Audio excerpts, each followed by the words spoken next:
Every 2 minutes, a hectare of land goes up in smoke in Madagascar. 120 seconds is all it takes for an area the size of a football pitch to disappear. Every year, 300,000 hectares are destroyed. Plants and animals found nowhere else in the world are being lost in the flames.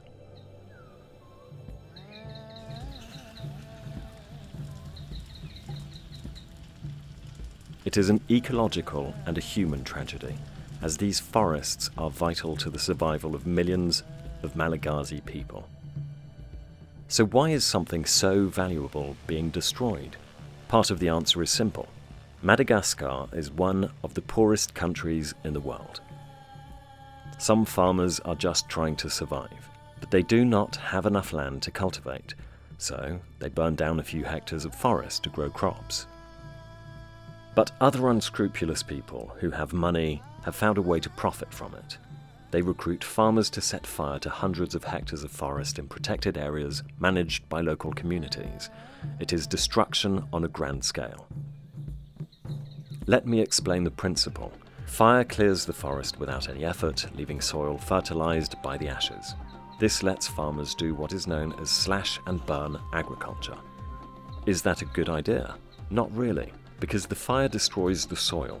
The thin layer of fertile soil quickly disappears, sometimes after just 2 years of cultivation.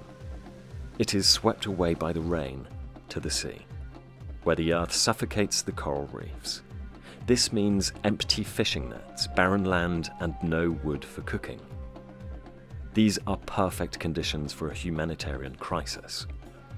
That is why local communities are helping to create protected areas.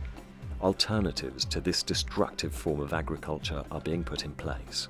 People are developing tourism and new agricultural practices that are more productive and environmentally friendly. For this to work, you have to meet with the farmers, to open their eyes. What could be better than a photo to show people the disaster that is happening? That is where Aviation Sans Frontières and WWF Madagascar come in. The team boards a small Cessna 182 airplane. Their mission is to take photographs every year of all the protected areas covered by this project. They are monitoring from the air. The technique is simple and extremely effective. The aeroplane does not need any special equipment. Aviation Sans Frontières just rents it from a local air company that meets all the air safety requirements.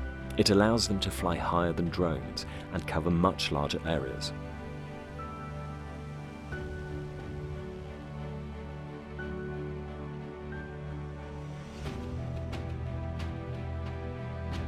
What's more, these aerial photos are cheaper than satellite images of the same resolution.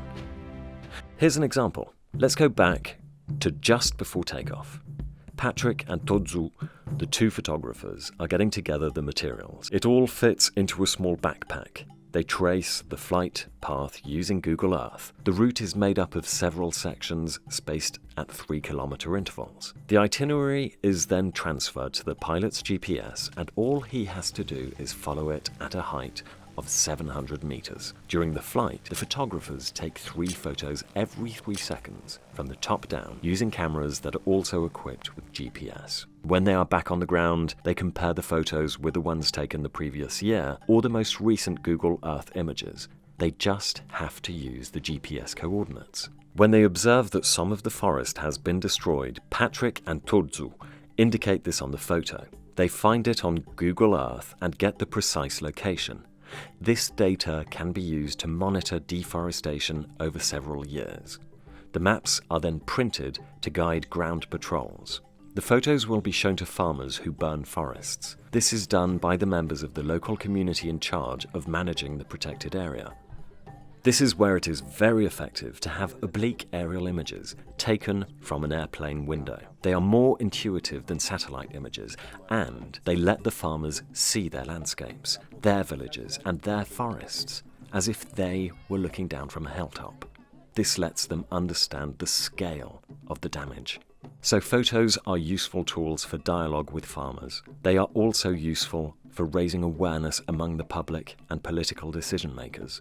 Aerial monitoring can be used to cover 10 protected areas each year. This represents an area of more than 1 million hectares. Since it was launched in 2010, the project for aerial monitoring of protected areas has helped save several thousands of hectares of forests. Aviation Sans Frontières was awarded the Belgian Energy and Environment Prize for this project in 2012. The rigor of its methodology was borne out by a scientific article in 2015. Now you know everything about oblique aerial photography. Aviation Sans Frontières and WWF Madagascar are helping local communities to ensure a better future while protecting biodiversity.